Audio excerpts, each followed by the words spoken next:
Here's more on House Bill 1580, otherwise known as Protect Kids Not Gun Act. Rep. Jones on Thursday filed legislation that would impose stricter regulations on firearms and ammunition ownership, upholding his vow to continue fighting for gun control following the Republican vote to expel him. Mayor, your thoughts? I love the ability and the thought of this young elected class to say to white supremacy, you will not silence me, you will not shut me up, and your tactics to expose me will have my people put me back in position to run my mouth louder.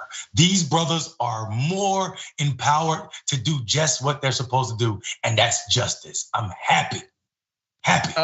I am too, and they did it quickly. He didn't waste any time. He might as well have just walked on in there and said, "How you like me now?"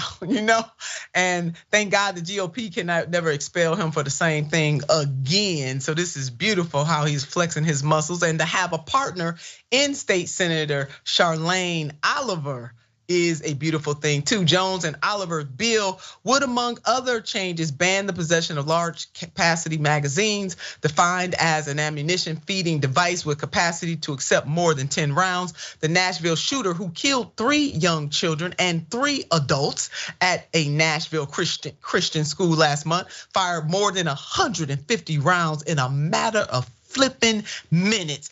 Disgusting, Mayor, to quote you for today. Furthermore, the new legislation would also add restrictions on who can sell guns and require that Tennesseans under an extreme risk protection order, meaning they're deemed a threat to themselves or others, immediately surrender all firearms or ammunition in their possession, as well as any handgun carry permit to Tennessee authorities. Thank you, Jack Johnson, Common Dreams, for reporting this. Go ahead on Representative Justin Jones.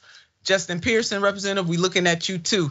That is our time for today, but the mayor and I were absolutely thrilled to bring you some news you can use this Friday, baby. And by the will of God, we will be back next Friday doing the same thing. Tune in to the same station. Now, you know what we want you to do about this time. We always want you to keep the faith. Need you to marry that faith with some fight, baby, always. Until next time.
What's going on, you guys? It is a Friday edition of The Watch List.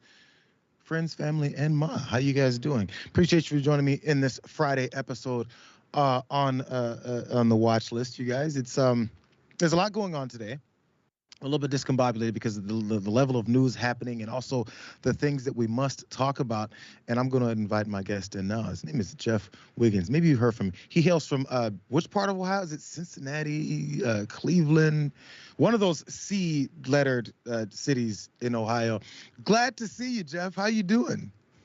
I don't know why you're going to start off attacking me as if you don't know the name of the great city of Columbus. Like it's not right there also. Like, why would you do that? It's the only reason I do it, because we can never forget the city of Columbus is always behind Jeff Wiggins. Glad you're here. Appreciate you hailing. Of course, the biggest thing in the city of Columbus is the Ohio State University. Good to see you, brother. Boom. A lot going on. You'll see him on Rebel HQ. Also, We Gonna Be All Right, and you can catch him. He Gonna Be All Right. All over the socials. You can catch the TikToks and the Instagrams and the Twitters. He's always got good stuff to say. As a matter of fact, we're going to start with what I've already seen Jeff talking about earlier this week, or maybe it was late last week. There's developments when it's surrounding Clarence Thomas. Yeah, that justice who's found himself in a bit of an ethics dispute, but as in pure Clarence Thomas form, he doesn't give a damn. Let's start here. You are calling tonight for an investigation by the Attorney General of Clarence Thomas, and based on this failure to disclose. Yeah, this all takes place under a federal statute, the Ethics in Government Act. And the personal hospitality exemption that has been in the news the past few weeks is a feature of the Ethics in Government Act. The requirement that Justice Thomas disclose real estate transactions in which he's involved is a feature of the Ethics in Government Act. And the ability of the Attorney General to pursue a civil investigation and fines of anybody who violates that law is also a feature of the Ethics in Government Act. So I have asked Judge Mouskopf, who's the head of the Judicial Conference, to make the referral to the Attorney General to open a file and do the basic factual investigation so that there's an official record of what truly took place.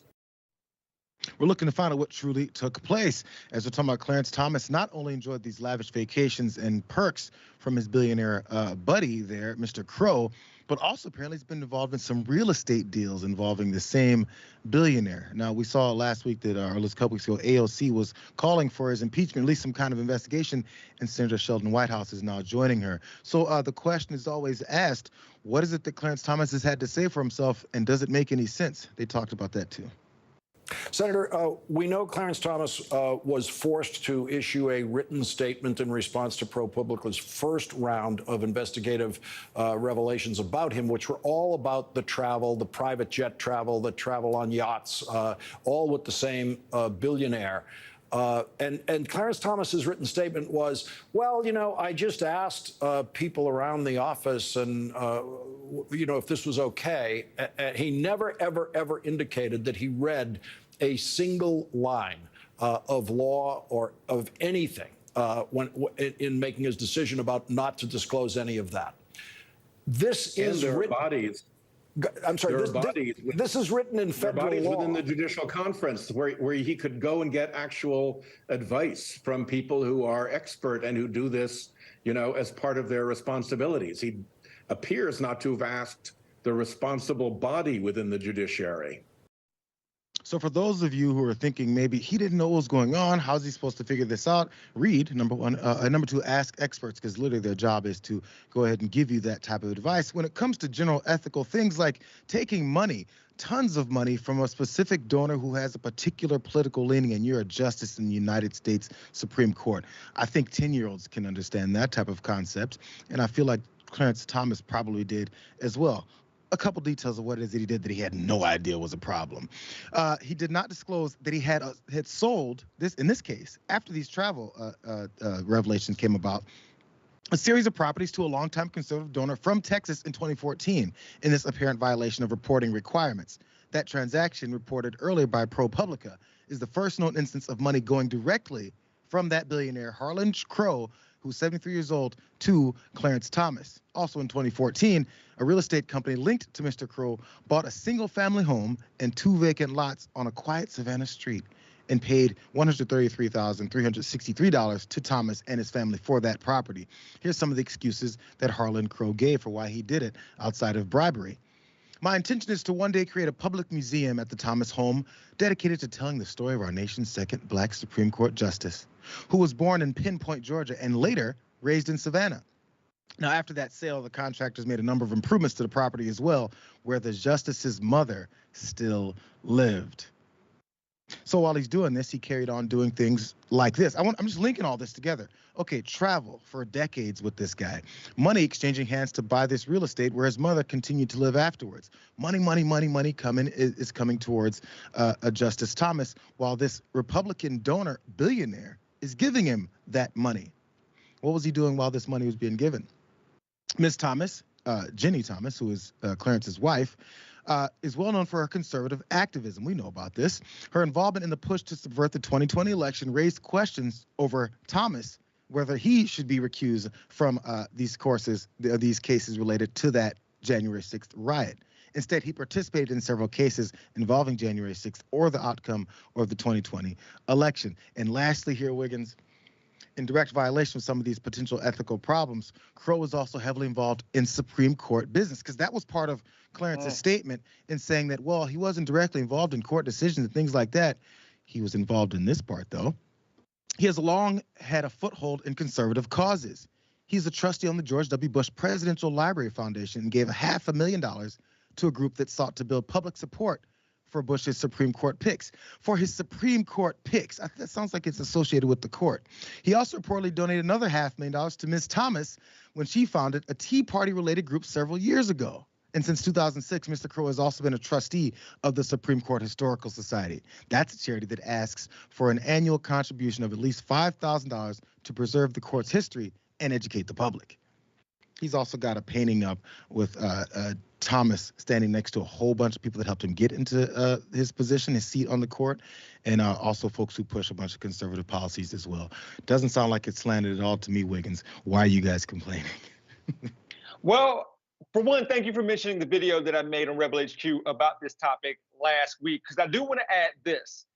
Jeannie Thomas received $600,000 in anonymous donations to her group, Crowdsourcing for Culture and Liberty. So what you laid out between Clarence and Jeannie Thomas is clear that they are getting something tangible from donors. And as I said in my video last week, I'm wondering what these donors are getting in return, because it's definitely worth asking, at the very least, if we don't have evidence of it already. Money is definitely passing hands, and people are following the paper trail as we speak and finding out some really dangerous sounding stuff. So where, yeah, it's worth at least wondering if this man, Harlan Crow, has some influence on the Thomases, because those two have a lot of influence in this country, as we already know.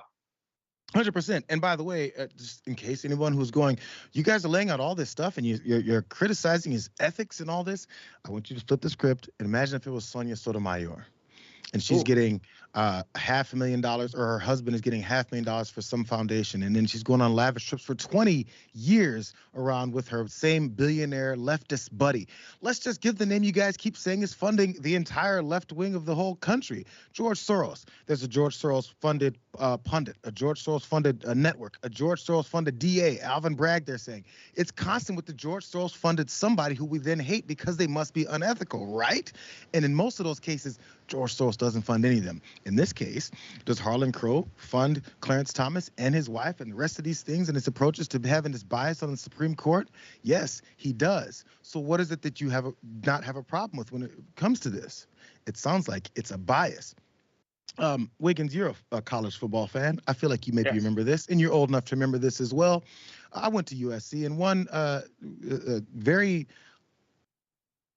successful running back, Reggie Bush, was a part of a scandal where money exchanged hands. They said some donor bought his mama a house, bought him a used car, funded this, funded that, and funded the third thing. They suspended, actually, they took his Heisman away.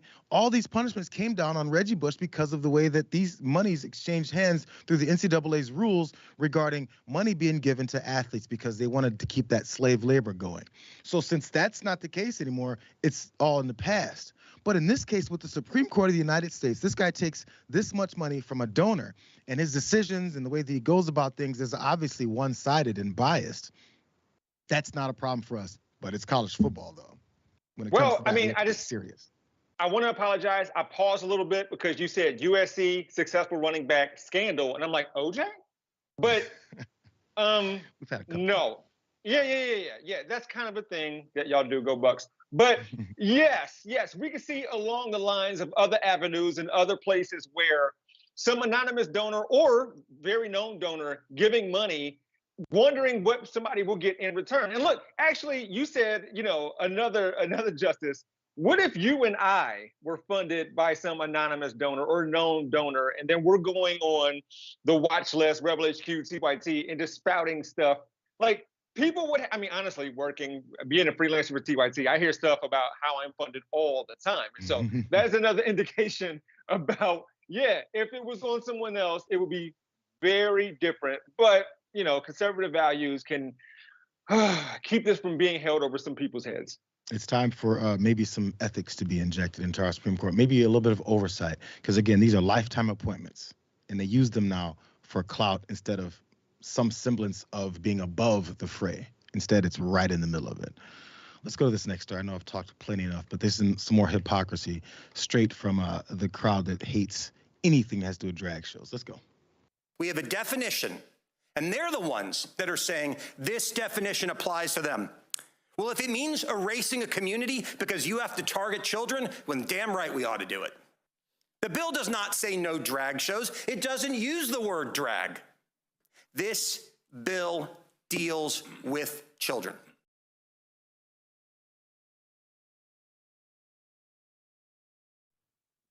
Florida State Representative Randy Fine there vehemently talking about and supporting this bill he's a part of, which would, of course, ban these types of shows, not explicitly drag shows, as we'll find out is part of their language, but shows that exploit children, maybe are inappropriate for children to see, because that's the most important thing on the minds of these legislators. There's just one problem. There's only one particular kind of inappropriate show that he's against, or maybe it's just his wife. Because here she is. Her name is Wendy Fine. And here she is amongst a bunch of scantily clad women hanging out and I guess doing a burlesque show. This is for a charity, though, you guys. So don't get on them yet. But that charity is for children. Weird how that works. So as this whole thing is called a sultry show that they're going in. There's a Spring Forward for Autism is what it is that they're doing. Here's some information from their site. This year's event to support our cause will be held on Saturday, the 15th of April at the Hilton Rialto, an evening filled with sultry performers, silent and live auctions, assorted hors d'oeuvres, and a DJ. They're going to have a cocktail reception. And at the back end, they said, join to support children in Brevard affected by autism. spectrum disorder. So they're doing it for the kids. Here's a couple more pictures of what they're doing, because as Randy Fine may have pointed out at one point, I have no idea whether or not kids will be there. I've seen these events and there's no kids there. There's a blurred face of this small human being amongst these scantily clad women that I guess she's being indoctrinated, because the reason you have to blur her face is because she's a minor. And there's scantily clad women teaching her how to do sultry dances. It looks like groomer behavior to me. Or is it straight groomer behavior? So then it's okay. And then they just lump all the rest of their thoughts on other folks who are reading a damn book. Still, there's more. He's a sponsor of this event as well, so it's not like he doesn't know what's going on. This isn't a Wendy Fine problem. This is a Randy Fine problem. So some of these supporters include him as well, as they pointed out on their flyers. So one more part, because I mentioned how his bill isn't that specific about drag shows, which allows him to say, I'm not coming after drag shows, I'm coming after inappropriate behavior.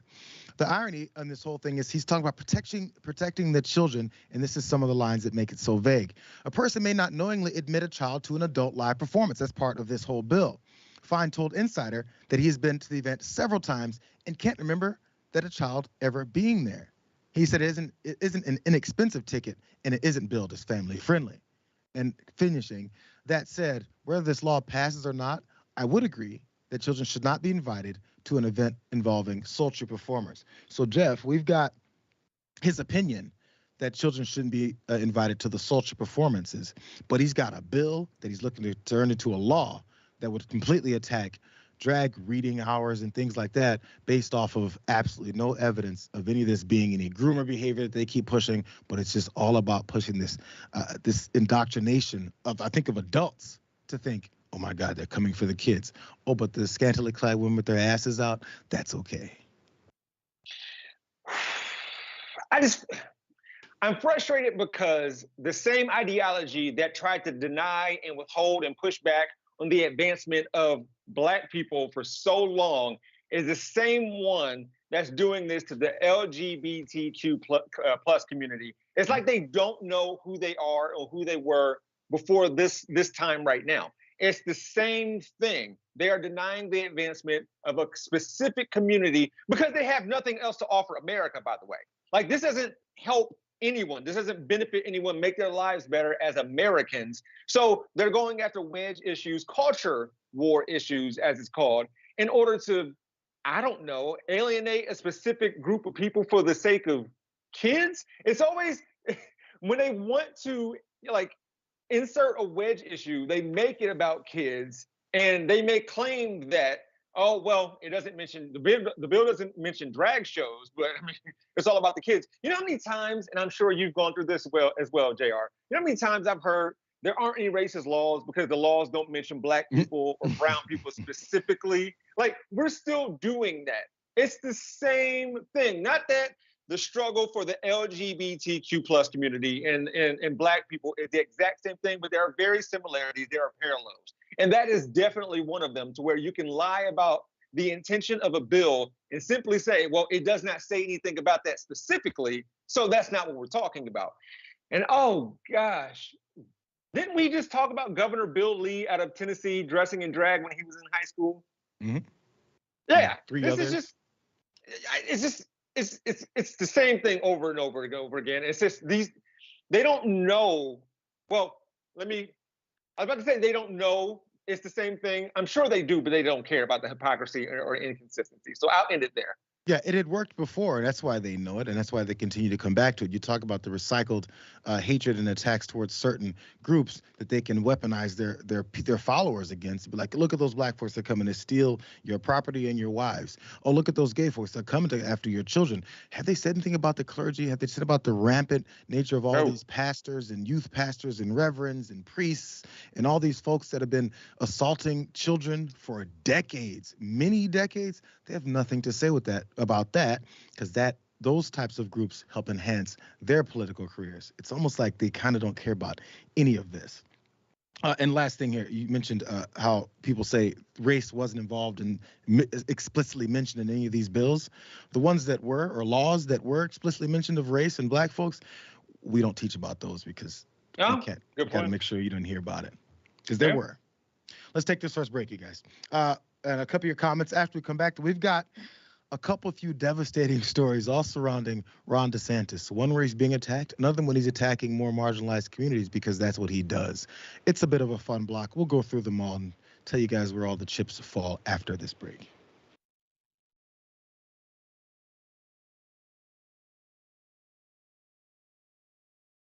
Welcome to Indisputable. I'm your host, Dr. Rashad Richard. We got a lot happening today. But what do we do on this show? We tell the truth. You know why we tell the truth? Because the truth is simply indisputable. Rashad, great to be here. Congratulations on the new show. And I got to let everybody know that Rashad and I go way back. Here's the pattern that we see in all of these Karen stories. They think they own stuff they do not own. Now, where does that come from? I don't know. Maybe slavery. Maybe they think they should still own black people. This is what happens when Karens weaponize the police. When you're used to privilege, equality seems like oppression. It hits you in a certain way when someone is holding you against your will, treating you like you're a criminal and you're an innocent person. This is something that black people face no matter where they are. A stronger black economy lends itself to a stronger, greater economy. Don't think it's exclusive of you, it's inclusive of you. What's your beef with critical race theory? It adds more fuel to the fire of the racist tendencies that we already have. We have a generation of problem solvers that can remedy the problem if they are properly taught what the problem is. You know who created redlining in this country? It was a white liberal. I don't give a damn who created it. If it's a racist policy, Shelley, here's what I don't know. I don't know. See, there you go filibustering, brother. You're scared of this truth, but you're gonna get it, though.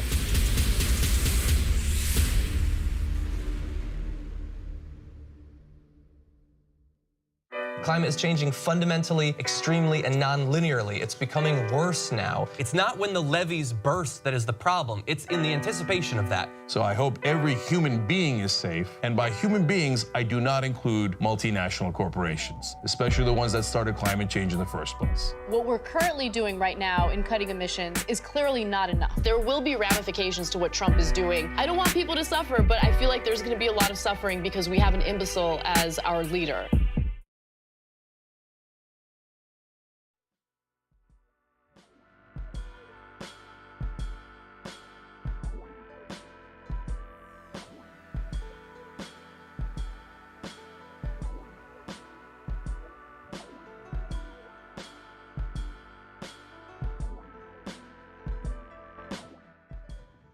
Back on the watch list, you guys. You know what? You've noticed some of these other shows, they go through ads. They may read some ad reads and talk about the TYT story, even talk about other shows. Sorry, I don't tend to do those types of things. So here's one. Jayar, it's been 20 years. You know what that means? That means we spent a lifetime together, brother. Thanks for being a rock and helping to build this place. I love you for it. And believing in you was one of the best decisions I ever made. Probably goes without saying that Jayar Jackson is an absolute legend. Here at TYT, across the industry, he is irreplaceable, which is why even when he finally at long last got his own show, I wouldn't let him go for Big News Wednesday. But for real, congratulations. Happy 20-year anniversary, JR. I literally don't know how you've lasted this long doing the kind of work that we do. It's incredibly difficult, and you've got 4 years on me. Congratulations on everything you've accomplished. Thank you for being such an incredible person to work with, such an important colleague that I've leaned on so many times in really, really tough times, and I just can't even begin to tell you how grateful I am and how lucky I feel to be able to work with you. Jayar Jackson, you have been consistent in your delivery, unapologetic in your advocacy, and dynamic in your content. I'm thankful for your leadership, brother. I've watched you for years. One of the honors of my life when I met you for the first time in person. Continue leading, continue making a difference. Congratulations on this milestone.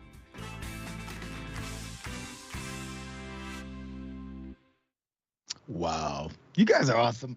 That was kind of an ad, I guess, on the back end for those JR rated shirts that I don't push at all either. But I think they're floating around the shop as well. Thank you guys. You know what? Actually, the people I thank the most are folks that watch. You guys make all this whole thing happen. I know I say it every time I bring up the audience, but it's true. There's many times that we talked, and Jank mentioned at the beginning of that, we were like, I think we have a week before we're about to wrap this whole thing up years ago. And members and supporters and viewers of the shows kept us going. It's the only reason why I'm sitting right here right now. One of those pictures, I was sitting with Gary Payton. That was awesome. NBA legend Gary Payton. That was very fun. It was in the same studio right here. We don't float around too much.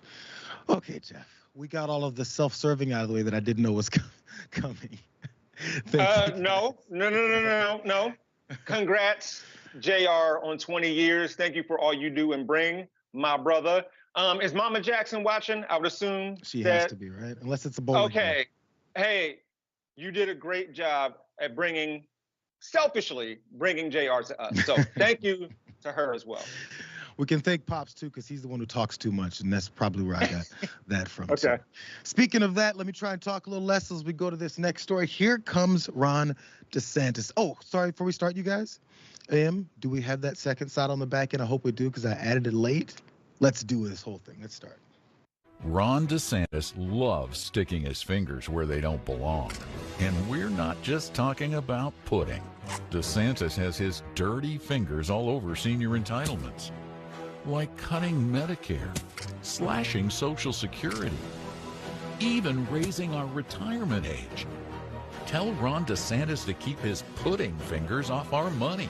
Oh, and somebody get this man a spoon. Make America Great Again, Inc. is responsible for the content of this advertising. Make America Great, Inc. is responsible for that disgusting advertising that is an attack on Ron DeSantis for eating pudding with his fingers as it drips out of his face like this. What is this all about? In case you guys had not heard about this, just really quickly to update you, during a private plane trip from Tallahassee to Washington, D.C. in March of 2019, 2019, DeSantis apparently enjoyed a chocolate pudding dessert by eating it with 3 of his fingers. A couple of sources familiar with that incident say so, whoever those were. It's fun, though, because the Daily Beast also revealed that one of his staffers talked about his eating habits as well. And he said he would sit in meetings and eat in front of people, always like a starving animal who has never eaten before, getting stuff everywhere. Damn, man, everybody's coming for this guy and his disgusting eating habits. But DeSantis was asked about this before. I think it was on the Piers Morgan show, and he's like, I don't really know, I guess. I don't remember these types of things, but if that's the worst thing you can hear about me, then I guess that's cool. So he's trying to play it off to a, maybe he does it regularly enough that he doesn't necessarily remember this particular incident. Fine. But this is all coming down to this ad. Let's keep it real. People were talking about this, say, a month ago. It was funny. I remember I was on the main show and I talked about it. It was funny, disgusting little innuendo about it that apparently has come to light right here. And now it's not necessarily Trump, but a Trump-associated a super PAC is the one that released this. Is this something that may shift the way the direction of this presidential primary just might go, Jeff? It's disgusting, that's for sure. I knew the video was coming. I prepared myself for the ad, and I said, don't look at the screen. Take your headphones off, dog, because you don't want to see that. Don't nobody want to see that. Even knowing, like, okay, it's fingers and it's pudding, but the pudding was chocolate, dog. It was brown. It was brown, and then my brain went somewhere where it wasn't supposed to. But then they said fingers where they're not supposed to be, and I thought of Trump grabbing people by the, well, my kids are back there, so, like, I can't say that. But my brain and my imagination went too many places. So if this is what we can expect from the Trump campaign as far as attack ads on Ron DeSantis, then I want to turn off my TV or just make sure I don't stick around for commercial breaks, because this is messed up. I'm assuming, by the way, that this is true. I'm assuming that this is how he eats pudding. Do I have any evidence of that? No.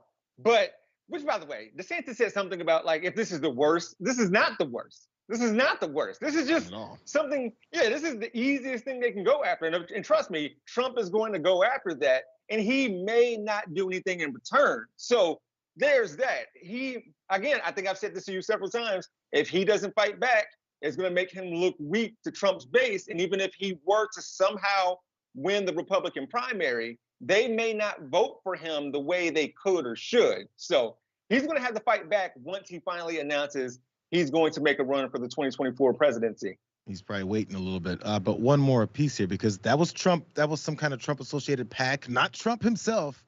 This is Trump himself back in 2016 talking about someone else with disgusting eating habits, and it was quick.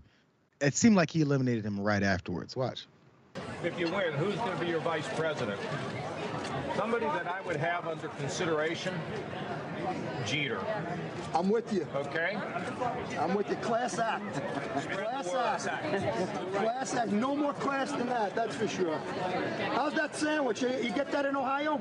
Yeah, all right. Anytime you're ready, I'll ship it to you. ArthurAvenue.com, don't forget. Are you eating anything? I got plenty for you guys. I got plenty for you guys. Kasich, I don't think he knows what, did you see him? He has a news conference all the time when he's eating. I have never seen a human being eat in such a disgusting fashion. I'm always telling my young son, Barron, I'm saying, and I always with my kids, all of them, I'd say, children, small little bites, small. This guy takes a pancake and he's shoving it in his mouth. It's disgusting. Do you want that for your president? I don't think.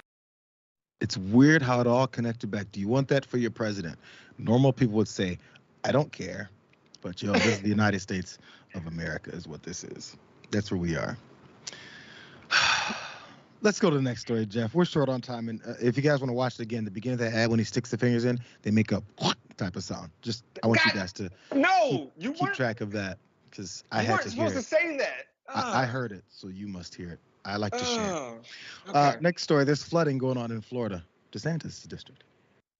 Airplanes cutting through water on a Fort Lauderdale runway that looked more like a lake than a landing zone. What the hell?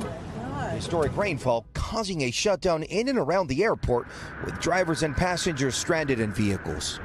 Reference to a vehicle stuck in the floodwater. Caller advised she does not know how to swim. We got people that need to learn how to swim in order to get around, I believe, in Fort Lauderdale, Florida.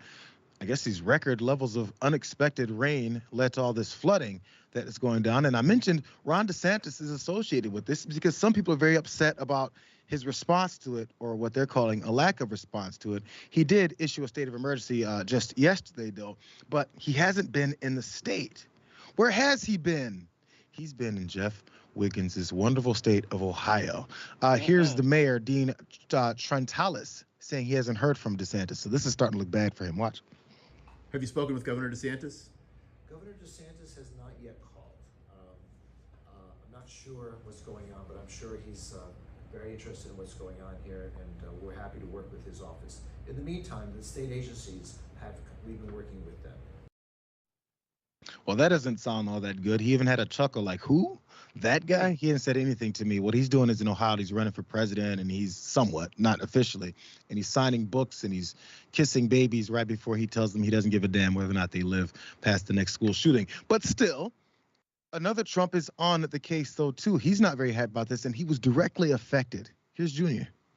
I came in to Miami last night because I couldn't get into Fort Lauderdale because there's historic flooding in the streets. My car is literally still at Fort Lauderdale Airport because I couldn't get in. I couldn't get there to be able to get my vehicle out because I'm hoping it's not underwater, but I wouldn't know because one of the major airports of America is shut down. And where's Ron DeSantis? Ron DeSantis is in Ohio instead of Fort Lauderdale amid the drastic flooding. Okay, he had two events there today. Guess what? Leaders lead. If you have flooding in your state, I understand your ambition and the people who want to make a lot of money who are pushing you to run for president, but leaders lead. You get your ass on a plane and you come back and you deal with the issues. Only a Trump, Jeff, can go on here and talk about this disaster that's happening to so many other people, and the only person he's talking about being affected by it is himself. Well, yeah, and it makes me wonder, A, if he would talk about it if it didn't affect him, and B, would he call out Ron DeSantis if he was not his father's opponent? Kind of weird, right? Like, I think he would have let that slide if those two things weren't in play. But, yeah, Ron DeSantis, Ohio. Can I say something, though, right quick? Because for the people who like the optics and aesthetics game, when Joe Biden didn't come to Ohio in order to visit East Palestine, didn't look good for him. Meanwhile, Trump did. And what he actually did while he was in Ohio is questionable at the very least, but it did look good. And for the people who were waiting for him there, they very much appreciated that, and they will remember it moving forward. And so this doesn't look good for DeSantis. I suppose there are people who are going to support him no matter what. But even the guy at the beginning of the clip was like, I mean, who? I haven't heard from him. Yeah, so the optics game is going to look really bad for him really, really soon. I wonder if it sticks. Again, this is something, look, we're looking for the next election here in 24, and we're sitting here in April of 23, and this is the beginning of this downhill thing and push to show, yo, he's against this, he's against that, he's not looking at the real people, and he's not affecting this, he's not going here. Instead, he's just campaigning as if all of them aren't. I said this earlier in our meeting. I said, whenever these conflicts between DeSantis and Trump people start happening, all I can see is a bunch of bad guys. So honestly, hit them and then respond by hitting them back. I don't care. Both of you guys are disasters for the country. You just have different ways that you're going to go about profiting personally off of this entire thing. So it's, have at it. Putting fingers in floods, yes, hit. Because there's this other part. This is where it actually means something that Ron DeSantis is doing to the people of Florida. Watch this.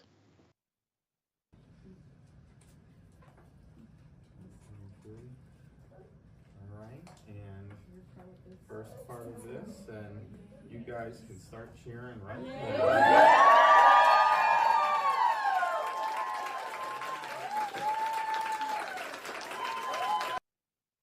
There's Ron DeSantis doing his best Jeb Bush impersonation. You guys can start clapping right now, because this is a photo op.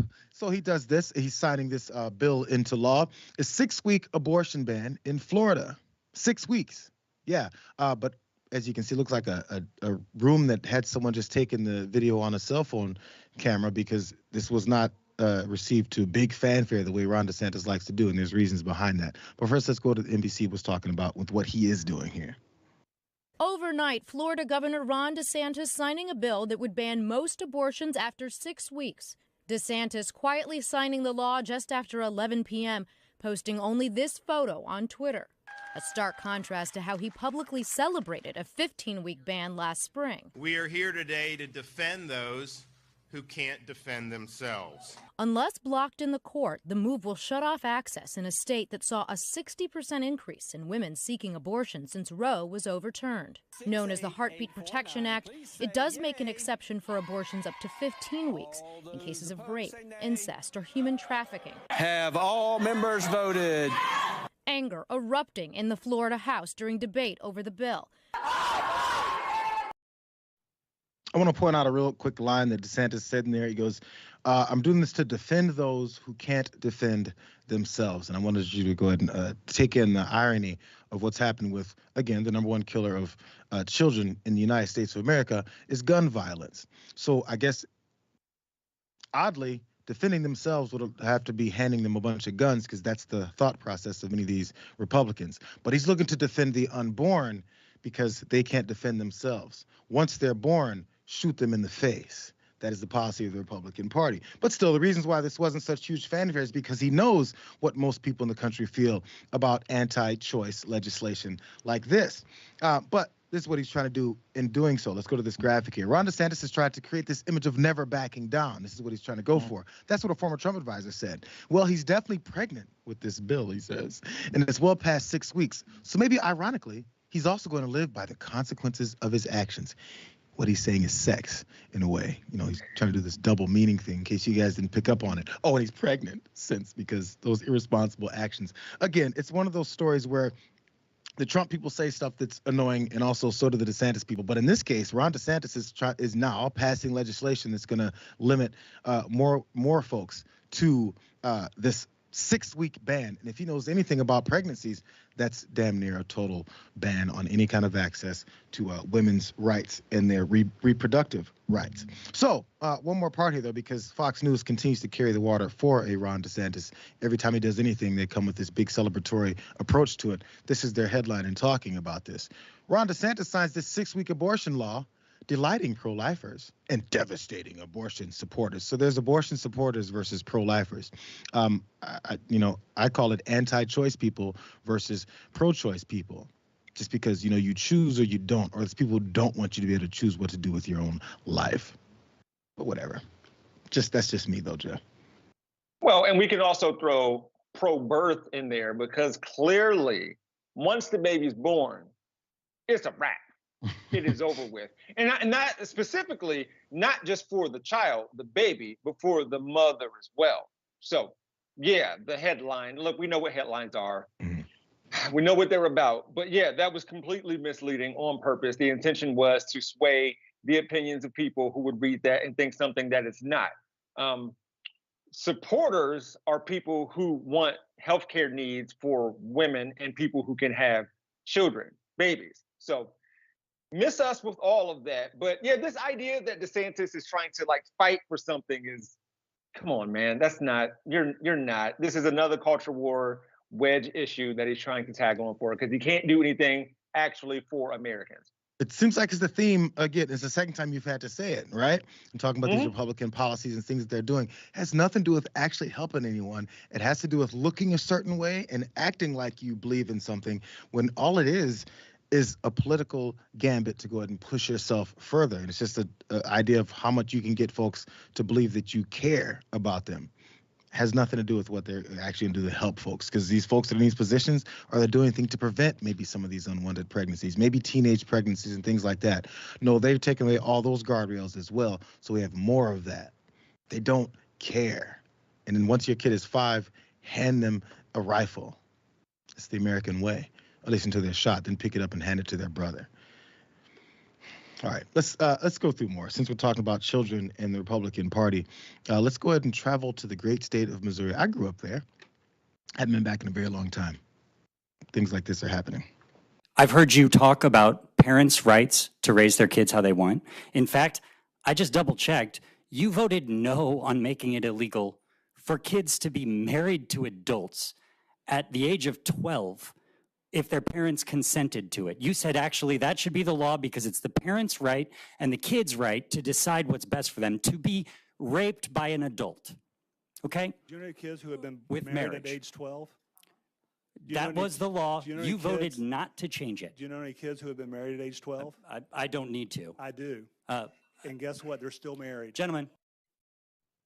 Missouri State Senator Mike Moon there. Maybe you guys have seen that video making the rounds. He's the one talking about in support of this possibility of allowing 12-year-olds to be married off. As he's been catching this heat, he has had some things to say, which we'll get to in a second. But this exchange was talking about parental rights. And, you know, obviously many of these Republican legislators are against any of these parental rights and also these conversations in life that they share with these children when it comes to trans rights and things along that nature. But then when it comes to marrying off a 12-year-old, have at it, because he's seen these successful marriages plenty of times. But still, back in 2018, Moon voted against this bill that would raise the state's marriage age from 15 to 16. And also he cited that about that whole thing with that couple that was married at 12, and they're doing just fine now. But as all of the accusations came down about how he's this support of child molestation and marrying off children and things like that, he finally had to respond. Here's his clarification that's going to clear this whole thing up for you guys, so stop worrying. Watch. For this legislative session, my #1 priority has been to protect children from the radical gender confusion plaguing our nation. Democrats are desperately trying to discredit my name and reputation to keep this important legislation from passing in Missouri. The latest attack came from an edited viral video of a remark I made in a House committee hearing. Let me set the record straight. I do not support adults marrying minors. In fact, if there's an instance in which an adult has recently married a minor in this state of Missouri, I'll make it a priority to remove and prohibit adults from marrying minors. As I contemplated the bill, I was reminded of a couple I'd met years before.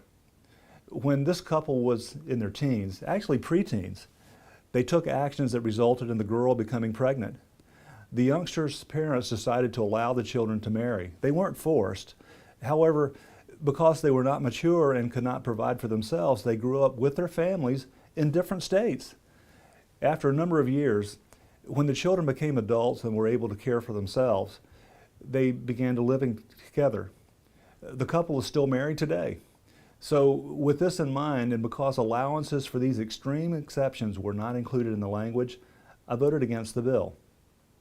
Tragic circumstances such as these can only be overcome through one avenue: the grace and mercy of God.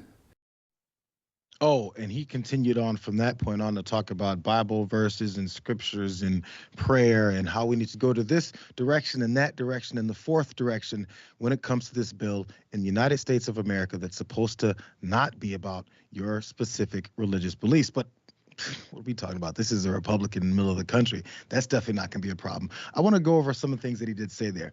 He said he doesn't support, if you have to say the line, I do not support adults marrying minors, that means you might want to try and figure out a different way to come with some of these bills and the things that you're arguing for, because that's what it sounds like anytime you're allowing these types of marriages. And he gives this very specific example of a couple of preteens that did some kind of action that I can't mention that resulted in the pregnancy of the girl.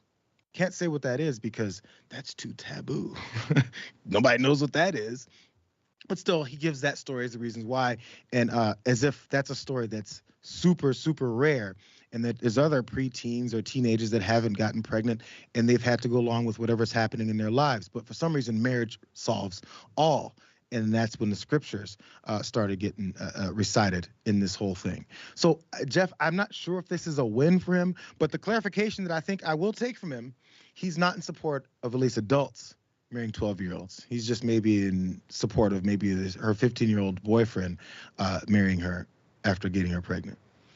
Well, he says he isn't for that, but the state of Missouri definitely is.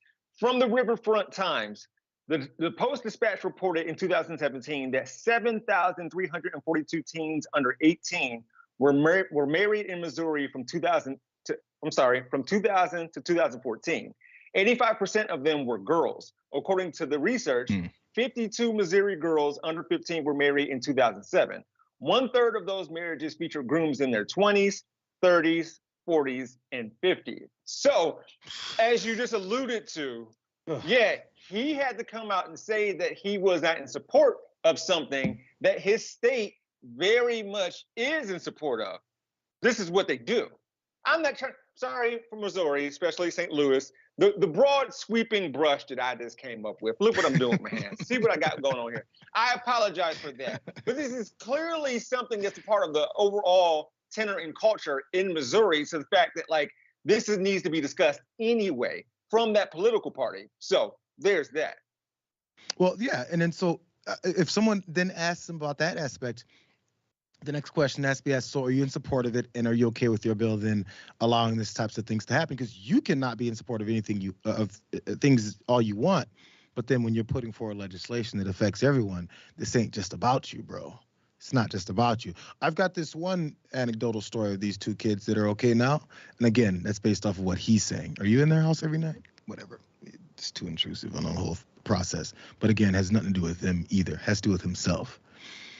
Fine. Let's go to this next story. This was since we talked a lot about the Tennessee Three and the two Justins, Pearson and Jones, that have been reinstated out in Tennessee. They were expelled down there. We've got another state that's doing this time to a Republican. How dare these Democrats do it? I think it's them Republicans as well. Let's watch this.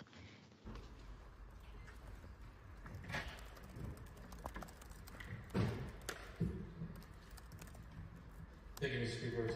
I move that the House stand adjourned until 10 a.m. Thursday, April 13th. Before the motion, all in favor, vote aye. Aye. Vote no. Ayes have it. So ordered. The House is adjourned. Shame on you! Shame, shame, shame! Shame, shame, shame!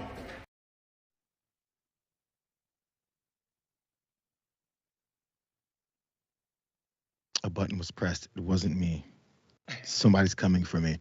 When I first saw that video, I thought that people were screaming shame, shame, shame at the woman whose name is Liz Harris that has been expelled from her position there for these lies that you're going to hear about that she was telling. But it seemed to me like those folks up in the top saying shame to those who expelled her. Let's talk about what Liz is up to. Liz Harris was a Republican official here in Arizona, and both Democrats and Republicans kicked her ass out. She's under ethics review because she brought forward a speaker last month who claimed these things: that Mormons were controlling the government, that several elected officials and judges were getting paid off by Mexican drug cartels, and that Katie Hobbs, there it is, and others are laundering money. course, Katie Hobbs, the one who defeated Carrie Lake, who still won't admit that she lost that election either. So as Liz Harris packed up her things and took off, some reporters came and surrounded her and asked her what she thought. She wasn't all that bothered. Watch. Okay. About the decision? Do you have anything to say about the vote today? Are you able to hear me? I stand on honesty and integrity. The report is a lie. So what do you say to God your fellow... knows the truth. What do you say to your fellow Republicans who voted to expel you? This was an example of how you need to toe the line. You need to toe the line. If you don't toe the line, this is what happens. Do you mind if I ask you that just one more time for me? We talked Thank to you. folks who say that this wasn't a surprise. Are you surprised by this decision? So she takes off. She's, you can't toe the line, or you have to toe the line, or you're kicked out of this place. Here's the way that she did not toe the line, in her opinion. So this House Ethics Committee report concluded that Harris knew, or at least was aware, that a woman she arranged to testify at the Capitol would claim without any evidence that a host of elected officials and judges took bribes from the Sinaloa drug cartel and committed other crimes, like money laundering, as we mentioned. So here's the woman that she invited in, and here's her actually at the podium or speaking at this event. She ranted for 40 minutes. She's an insurance agent. Her name is Jacqueline Berger, and she claimed during this February hearing that the Church of Jesus Christ of Latter-day Saints controls the government and played a key role in money laundering schemes. Usually these types like to claim that Jewish folks control the government, so I guess it's the Jesus Christ of Latter-day Saints folks doing it now too. Who cares? As long as it's someone controlling it and let's get mad and violent. That's really the same backbone for this. I mentioned Carrie Lake, but she's also supporting this lady as well too, because again, it's all about going after Katie Hobbs, who first responded to this puzzlingly like this. Watch Katie Hobbs. I know you all have one burning question. I'm only going to answer it once. No, I'm not involved with the Sinaloa cartel. I'm not taking bribes from them, and I'm not laundering their money. So, just kidding. Anyway, no. That was a joke. Not the time to joke, bro. Not the time to joke. Because the jokes a lot of times sound like Republican platform type of events these days. So joking, like, do you see what she said? She accidentally said the truth, you guys. She is running money for the Sinaloa drug cartel. Watch. If it's not already out there, it's coming. But still, as I mentioned, Carrie Lake is on board with this woman that's been expelled, probably because she's pushing the lies that help her out too. Watch Carrie. They voted to dismiss her, remove her from office, an office that she was duly elected to serve. And, I believe the people should vote for who they want to represent them. The people of LD 13 voted for Liz Harris. Now, some of these Republicans and some of these Democrats may not like it. They may not like her style, but that's up for the voters to decide, not for them to vote her out. Well, there was this controversy about this hearing that came and got very controversial. There were allegations made or assertions made. I heard one person say, well, she lied. And that made me laugh, because how many of these other people are down there lying every day? That's a good point. They said she's a liar, but you know what? All of us lie. Real quick, Jeff, what are your thoughts? Because we got to get to the best story of all day. I just want to say shout out to the bipartisan 2/3 majority of the GOP-led House for expelling someone for election fraud claims. Good on them. Great work. Finally, we're getting some kind of ideas going. Maybe they'll tell Carrie Lake to chill out too as well. So that's the results there in Arizona. Let's go ahead and go to this.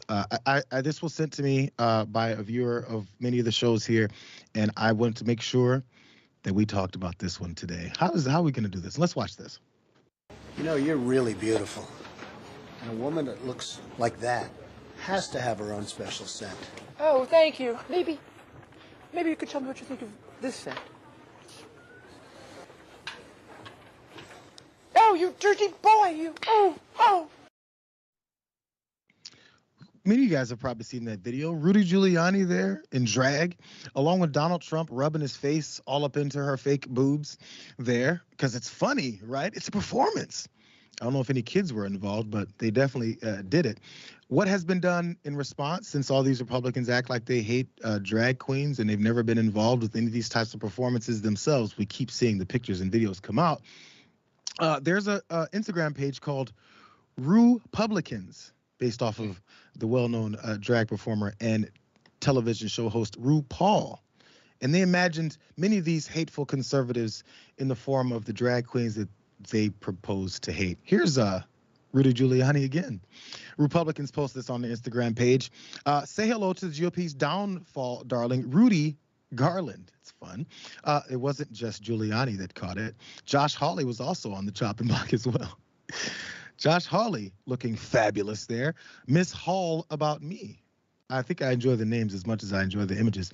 Here's another of Miss Hall about me. Fabulous, Josh. Fabulous. Here's another, the former Vice President of the United States of America. Wow. The legs on Mike. And this is my favorite one. We talked about Justice Thomas earlier in the show. How about Miss, I know what they named, Supreme Court's Empress of Embarrassment, Claretta Corrupta. They're looking fabulous. Actually, no, this is my second favorite. Cruella Cruz DeVille, some along those lines. Oh, there's Ted Cruz. Honestly, Jeff, I think many of these pictures, they're both startling, fabulous, and a little bit scary. I got to be honest. I mean, yeah, that's the whole aesthetic. It's beautiful, They look great. But dang it, right when I said, y'all did that on purpose. Who was that? Right when I said something about beautiful, y'all gave me that one. That's a setup. Wow. Wow, that is messed up. Okay, most of them, beautiful art. I mean, that's incredibly talented work right there. And good job on them showing who these people could be if they did the stuff that they realized they enjoyed and were entertained by for decades. Imagine how you could just lighten up. There's this really easy approach you could have to life. Lighten up and then chill out.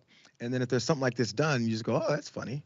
And you move on. But there's this fake outrage and anger over folks doing what they want. I just want to shout out the two folks who put this together, Stephen and Craig. A couple named Stephen and Craig. I don't want to get their last names, but they created this account, the Republicans, and using this AI technology to imagine what it's like. So maybe they'll enjoy it in private as they see these things, these conservatives that are very upset because they've enjoyed it in private before, or when it was okay before elections were on the line based off of these stupid culture wars that they keep pushing. So kudos to Stephen and Craig. I hope their page blows up even further. I'm going to go follow it in a minute now. Thank you, Jeff Wiggins, for joining me on the program today. A Friday episode. Thanks. Have an excellent weekend out there in Ohio and your travels. It's going to be fabulous. Go check make sure you have fun on that. We're not going to talk about where you're going, but good times coming for Jeff coming up. Thank you guys for being here as well. Check out the Young Turks next. There's a power panel going on to wrap up the week. We'll see you guys on Monday.